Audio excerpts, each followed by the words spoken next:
सर्वांचं आपल्या यूट्यूब चॅनलमध्ये स्वागत आहे. आज आपण भाग 10 मध्ये ट्रान्समिशन अँड डिस्ट्रीब्युशन पार्ट 1 यामध्ये काही प्रश्न बघणार आहोत. ट्रान्समिशन आणि डिस्ट्रीब्युशन या टॉपिकवर भरपूर प्रश्न यामध्ये आपल्याला कव्हर करायचे आहेत. तर याला आपण पार्ट 1, पार्ट 2, पार्ट 3 याच्या क्रमाने आपण घेणार आहोत.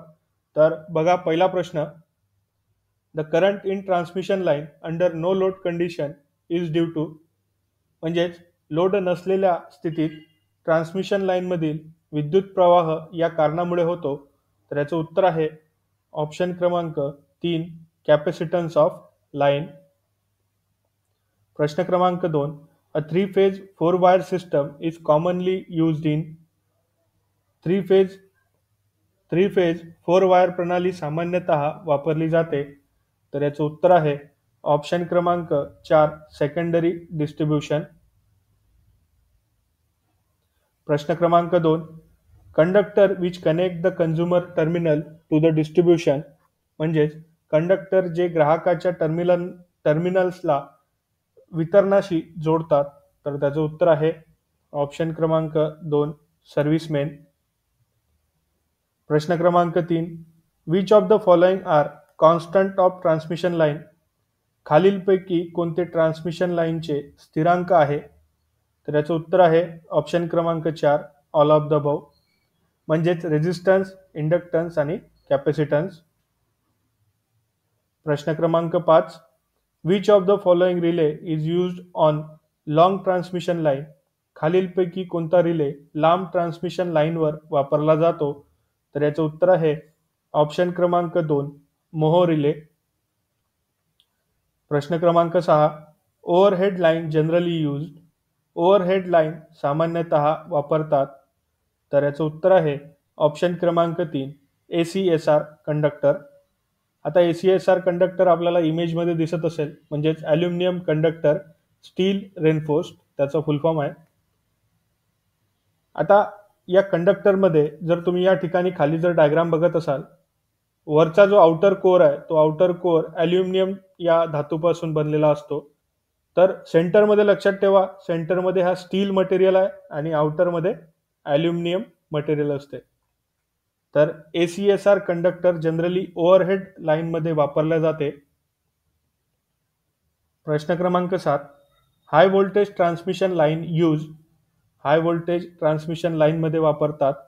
तर याचं उत्तर आहे ऑप्शन क्रमांक 1, सस्पेन्शन इन्सुलेटर. प्रश्न क्रमांक 8, in a substation the following equipment is not install. सबस्टेशनमध्ये खालील उपकरणे प्रस्थापित केलेली नाही. तर याचं उत्तर आहे ऑप्शन क्रमांक 1, एक्सायटर. बघा प्रश्न क्रमांक 9, which of the following method is use for laying of underground cable. भूमिगत केबल टाकण्यासाठी खालीलपैकी कोणती पद्धत वापरली जाते. तर याचं उत्तर आहे ऑप्शन क्रमांक 4, ऑल ऑफ द अबव, म्हणजे direct laying method, draw in system आणि सॉलिड सिस्टम या तीनही मेथड अंडरग्राउंड केबल टाकण्यासाठी वापरल्या जाते. प्रश्न क्रमांक 10, the distributor for residential area are. निवासी क्षेत्रासाठी वितरक आहे. तर याचं उत्तर आहे ऑप्शन क्रमांक 3, 3 फेज 4 वायर. यामध्ये अंडरग्राउंड केबलच्या काही पद्धती दिलेल्या आहेत, जे तुम्हाला इमेजमध्ये दिसत असेल. तर पहिली पद्धत डायरेक्ट लेईंग मेथड, त्यानंतर ड्रॉईंग सिस्टम, त्यानंतर सॉलिड सिस्टम. आता डायरेक्ट पद्धत किंवा डायरेक्ट लेईंग पद्धतमध्ये आपल्याला इमेजमध्ये दिसत असेल, जो अंडरग्राउंड केबल आहे तो अंडरग्राउंड केबल आपल्याला अशा पद्धतीने टाकायचा आहे. सुरुवातीला जो आपला ट्रेंच म्हणजे गड्डा आपल्याला 1.5 मीटर आपल्याला खोदावा लागतो. त्यानंतर त्याची जे लांबी आहे ते लांबी 45 सेंटीमीटर पर्यंत असते, स्टँडर्ड आहे. 1.5 मीटर हे हाईट आहेत आणि 45 मीटर याची लांबी आहे. त्यानंतर त्याच्या बाजूला जे आहेत, केबलच्या बाजूला आपल्याला सँड टाकावं लागते, कारण सँड काय करते, मॉइश्चरपासनं केबलला प्रोटेक्ट करते. संपूर्ण केबलच्या अवतीभोवती आपल्याला सँड टाकावं लागते. त्यानंतरच त्यावरती रेती झाल्यानंतर माती आपण त्यावरती टाकू शकतो. केबलला प्रोटेक्ट करण्यासाठी लक्षात ठेवा, या ठिकाणी सँड वापरली जाते. खालच्या पोर्शनला आणि केबलच्या अवतीभोवती पूर्ण रेती टाकल्यानंतरच वरती माती टाकली जाते आणि त्यावरती ब्रिक्स म्हणजेच विटा आपल्याला ठेवावं लागतात. डायरेक्ट लेईंग पद्धत हे सगळ्यात सोपी पद्धत आहे अंडरग्राऊंड केबल टाकण्याची. तर हे जे पद्धत आहे याला कॉस्ट जो आहे तो इकॉनॉमिकली ते स्वस्त आहे. तर जनरली डायरेक्ट लेईंग मेथड वापरल्या जाते. त्यानंतर इथं ड्रॉ इन सिस्टम तुम्हाला दिसत असेल दुसरी मेथड. तर ड्रॉ इन सिस्टम मध्ये गड्ड्यामध्ये आपल्याला प्रथम पाईप टाकावं लागते. त्या पाईपमध्ये आपल्याला अंडरग्राऊंड केबल त्यामध्ये दिसून येत असेल तर पाईपच्या माध्यमातून आपल्याला अंडरग्राऊंड केबल करावं लागते. पाईप एकतर कास्ट आयरन किंवा सिमेंटचे पाईप त्या ठिकाणी टाकलेले असतात. त्यामध्ये आपल्याला जो केबल आहे अंडरग्राऊंड केबल आहे त्यामध्ये आपल्याला इन्सर्ट करावं लागतात. यामध्ये याचा ॲडव्हान्टेज असा आहे, काही डिस्टन्सवर जंक्शन बॉक्स लागलेले असतात. म्हणजेच आपण जर घरावरती जर घराची जे वायरिंग आहे ते बघितली तर कंडक्ट पाईपच्या माध्यमातून काही जंक्शन आपण ठेवलेले असतात. त्या ठिकाणावरून आपण वायरिंग इझिली काढू शकतो आणि इझिली त्या माध्यमातून वायर आतमध्ये टाकू शकतो. तर या ड्रॉईंग सिस्टममध्ये सेम पद्धत वापरली जाते. काही अंतरावर स्पॉट असतात, त्या स्पॉटमधून आपण वायर आतमध्ये इन्सर्ट करू शकतो. प्रथम आपल्याला पाईप टाकावं लागेल, त्यानंतर काही अंतरावर स्पॉट आपले राहतील, त्या स्पॉटमधून आपण अंडरग्राऊंड केबल आतमध्ये टाकू शकतो. ही पद्धत जी आहे ते इकॉनॉमिकली जास्त आहेत, म्हणजे कॉस्ट यामध्ये सर्वात जास्त लागते. कारण यामध्ये जर तुम्ही बघत असाल मटेरियल जो आहे पाईपचा, तो पाईप आपल्याला एकतर कॉन्क्रीट वापरावं लागते किंवा कास्ट आयरनचा वापरावं लागते. तर यामध्ये कॉस्ट जास्त असते आणि बेनिफिट असा आहे की यामधनं इझिली आपण फॉल्ट फाइंडिंग करू शकतो. जर समजा जर वायर खराब झाला तर त्या पॉईंटवर आपण चेक करून त्या वायरला काढून पुन्हा नवीन आपण इन्सर्ट करू शकतो. परंतु हीच पद्धत जर डायरेक्ट लेईंग पद्धतमध्ये जर आपण वापरली तर आपल्याला संपूर्ण विटा आपल्याला सुरुवातीला काढावं लागेल. त्यानंतर जे माती किंवा सँड त्या ठिकाणी आपण टाकलेली आहे ते पूर्ण काढल्यानंतरच केबल आपल्याला त्या ठिकाणी काढावं लागते. तर या दोन पद्धतीपैकी ड्रॉ इन सिस्टम ही आपल्याला फायदेशीर असते. त्यानंतर आहे सॉलिड सिस्टम. जनरली हे सॉलिड सिस्टम आपल्याला सिमेंटची एक नाली तयार करावी लागते. सिमेंटच्या नाली तयार केल्यानंतर त्यामध्ये आपण एक आपला जो अंडरग्राऊंड केबल आहे तो अंडरग्राऊंड केबल आतमध्ये फिट केल्यानंतर त्याच्या अवतीभोवती एक बिटुमिनस मटेरियल आहे, तो बिटुमिनस मटेरियल त्या अवतीभोवती आपल्याला टाकावं लागते. बिटुमिनस मटेरियल आपला जो अंडरग्राऊंड केबल आहे त्या अंडरग्राऊंडला मॉइश्चरपासून प्रोटेक्ट करतो. बिटुमिनस मटेरियल पूर्ण फिलअप झाल्यानंतरच त्याच्यावरती आपण सिमेंटचं गेट किंवा सिमेंटचं आवरण त्या ठिकाणी किंवा कॉन्क्रीट फिलअप करतो आणि अंडरग्राऊंड केबलला त्या ठिकाणी पॅक करतो. तर अशा पद्धतीची जे सिस्टम आहे ते सॉलिड सिस्टम मध्ये आपल्याला बघायला मिळते. प्रश्न क्रमांक 11. The material generally use for armouring of high voltage cable. सामान्यतः उच्च व्होल्टेज केबलच्या आर्मरिंगसाठी वापरली सामग्री आहे. तर याचं उत्तर आहे ऑप्शन क्रमांक 2 स्टील. प्रश्न क्रमांक 12. Which of the following bus bar scheme has a lowest cost. तर याचं उत्तर आहे ऑप्शन क्रमांक 2 सिंगल बस बार स्कीम. प्रश्न क्रमांक 13. Large industrial consumer are supplied electrical energy at. मोठ्या औद्योगिक ग्राहकांना येथे विद्युत ऊर्जा पुरविली जाते.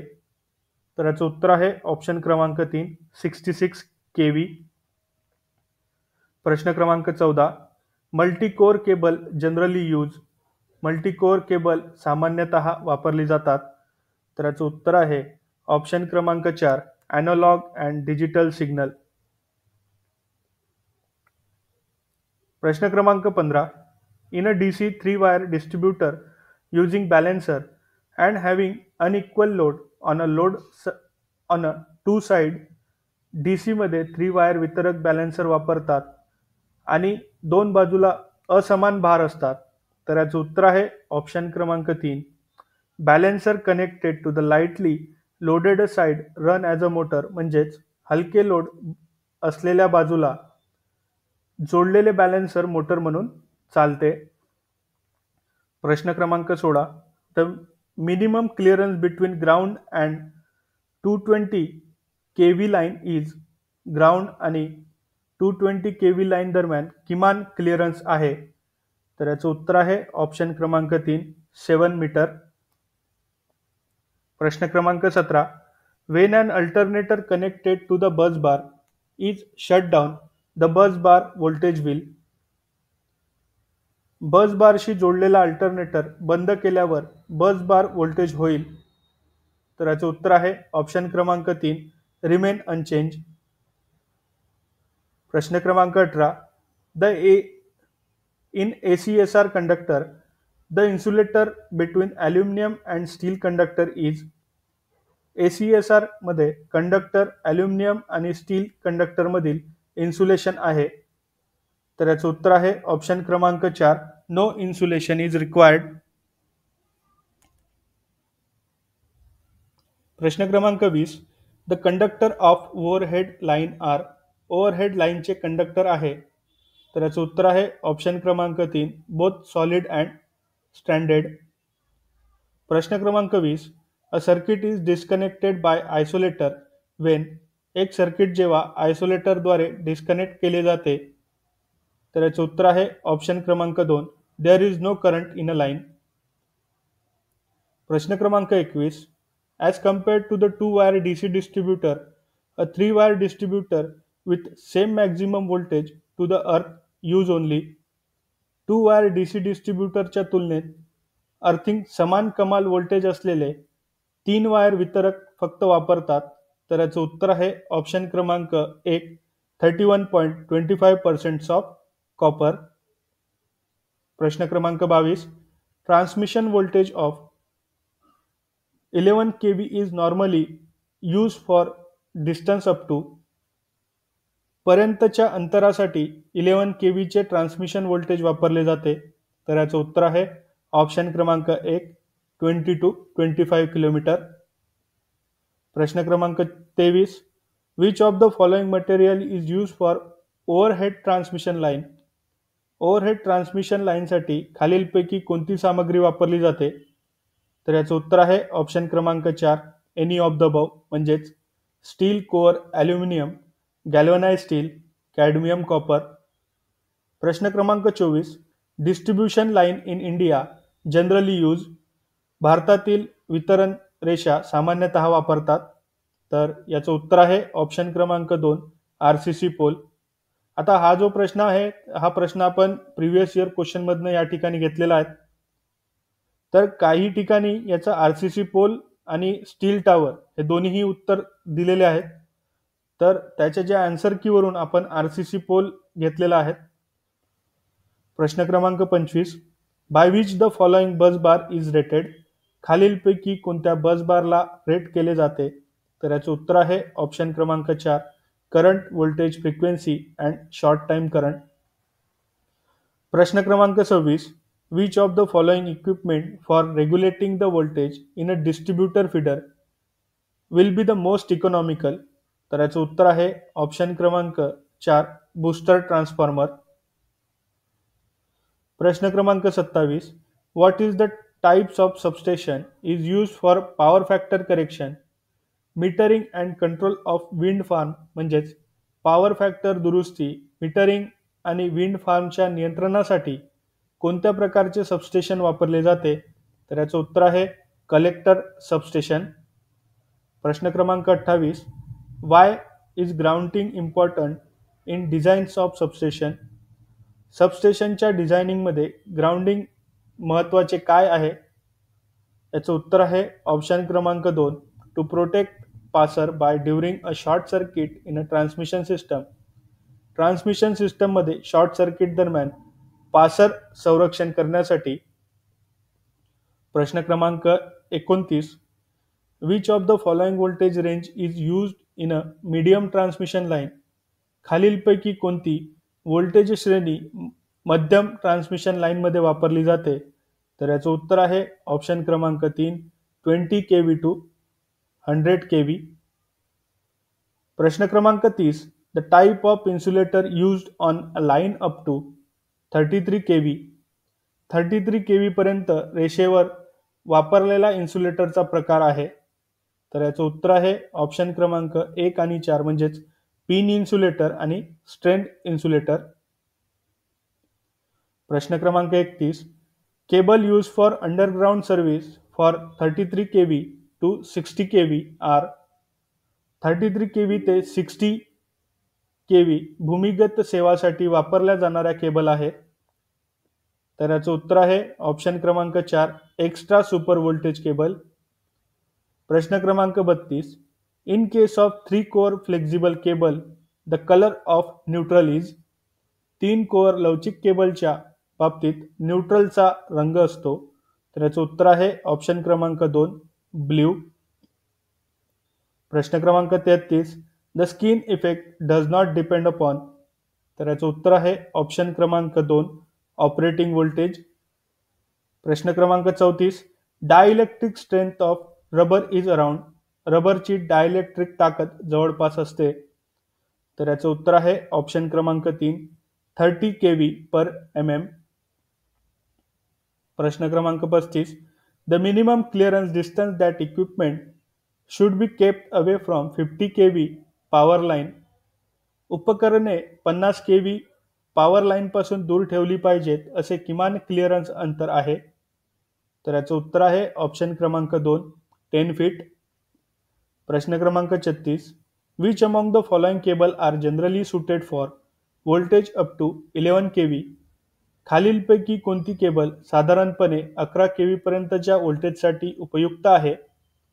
तर याचं उत्तर आहे ऑप्शन क्रमांक 1 बेल्टेड केबल.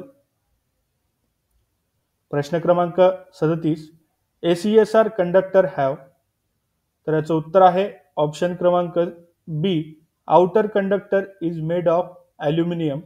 आताच आपण इमेजमध्ये बघितलं होतं की त्याचा जो आउटर कंडक्टर आहे तो ॲल्युमिनियमचा बनलेला असतो आणि सेंटरमध्ये आपल्याला स्टील मटेरियल दिसते. प्रश्न क्रमांक 38 the function of steel wire in and ACSR conductor is. तर याचं उत्तर आहे ऑप्शन क्रमांक C provide additional mechanical strength. प्रश्न क्रमांक 39 grease is added between steel and aluminium conductor in ACSR conductor 2. ACSR कंडक्टरमध्ये स्टील आणि ॲल्युमिनियम कंडक्टरमध्ये ग्रीस जोडले जाते. त्याचं कारण विचारलं आहे. तर याचं उत्तर आहे ऑप्शन क्रमांक A reduce corrosion by electrolyte action between zinc and aluminium. जस्त आणि ॲल्युमिनियममधील इलेक्ट्रोलाइट क्रियेद्वारे जंग कमी करण्यासाठी ग्रीसचा त्या ठिकाणी वापर केला जाते. प्रश्न क्रमांक 40 ACSR is use in a place of copper in overhead line because of. Overhead लाईनमध्ये तांब्याच्या जागी ACSR वापरला जातो. तर या ठिकाणी याचं उत्तर आहे ऑप्शन क्रमांक सी इकॉनॉमिकली ते सुटेबल असते. प्रश्न क्रमांक 41 conductor is used in a high tension transmission line are stranded because of. High tension transmission लाईनमध्ये वापरलेले कंडक्टर अडकून पडले आहेत. तर याचं उत्तर आहे ऑप्शन क्रमांक B is in a handling. प्रश्न क्रमांक 42 which of the following property has got higher value of aluminium in comparison to that of copper. खालीलपैकी कोणत्या गुणधर्माला तांब्याच्या तुलनेत ॲल्युमिनियमचे मूल्य जास्त आहे. तर याचं उत्तर आहे ऑप्शन क्रमांक ए इलेक्ट्रिकल रेझिस्टिव्हिटी. प्रश्न क्रमांक 43 the support use for transmission line should have characteristics of. Transmission लाईनमध्ये वापरल्या जाणाऱ्या सपोर्टरची वैशिष्ट्य असावीत. तर याचं उत्तर आहे ऑल ऑफ द बव म्हणजेच high mechanical strength and longer life. त्यानंतर good looking, light in a weight, easy accessible for painting and erection of line conductor. त्यानंतर cheap in a initial as well as maintenance cost म्हणजेच तो पारंपरिक तसेच देखभालीसाठी खर्चाचं स्वस्त असला पाहिजे. प्रश्न क्रमांक 44, steel pole for transmission line need protection against. ट्रान्समिशन लाईनसाठी स्टीलच्या खांबांना संरक्षणाची आवश्यकता असते, तर याचं उत्तर आहे करोजन. प्रश्न क्रमांक 45, the main reason for using high voltage for a long distance power transmission is. लांब अंतरावरील वीज प्रेषणासाठी उच्च व्होल्टेज वापरण्याचे मुख्य कारण आहे, तर याचं उत्तर आहे ऑप्शन क्रमांक B, reduction in a time of transmission. प्रश्न क्रमांक 46, for high voltage transmission line the conductor are suspended from the tower to. उच्च व्होल्टेज ट्रान्समिशन लाईनसाठी कंडक्टर टॉवर्सपासून ते सस्पेंडेड केले जातात, तर याचं उत्तर आहे ऑप्शन क्रमांक A, to increase clearance from ground, जमिनीतून वाढीव क्लिअरन्स करण्याकरता. प्रश्न क्रमांक 47, for the same conductor length, same amount of power, same loss and same maximum voltage to the earth, which system required minimum conductor area. समान conductor लांबी, समान शक्ती, समान तोटा आणि अर्थिंग समान, कमाल व्होल्टेजसाठी कोणत्या प्रणालीचा किमान कंडक्टर क्षेत्र आवश्यक आहे, तर याचं उत्तर आहे ऑप्शन क्रमांक डी, 3 वायर DC. प्रश्न क्रमांक 48, the approximate cost of 220 kV underground cable transmission and 220 kV overhead transmission is. 220 kV भूमिगत केबल ट्रान्समिशन आणि 220 kV ओव्हरहेड ट्रान्समिशनचे अंदाजित खर्च गुणोत्तर आहे, तर याचं उत्तर आहे ऑप्शन क्रमांक सी, 13. प्रश्न क्रमांक 49, transmission and distribution of electric power by underground system is superior to the overhead system is respect of.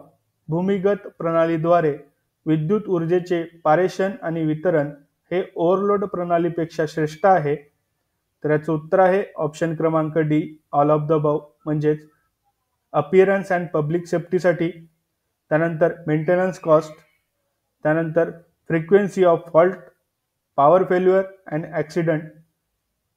प्रश्न क्रमांक 50, the main drawback of underground system overhead system is. Overhead प्रणालीवर भूमिगत प्रणालीचा मुख्य दोष आहे, तर याचं उत्तर आहे ऑप्शन क्रमांक बी, हेवी इनिशियल कॉस्ट.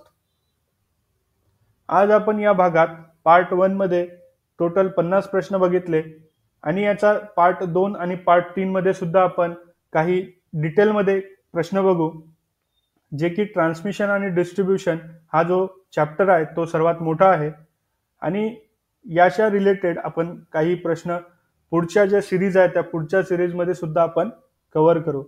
व्हिडिओ जर आवडला असेल तर नक्की लाईक करा, शेअर करा. भेटूया आपण पुढच्या लेक्चरमध्ये. तोपर्यंत धन्यवाद.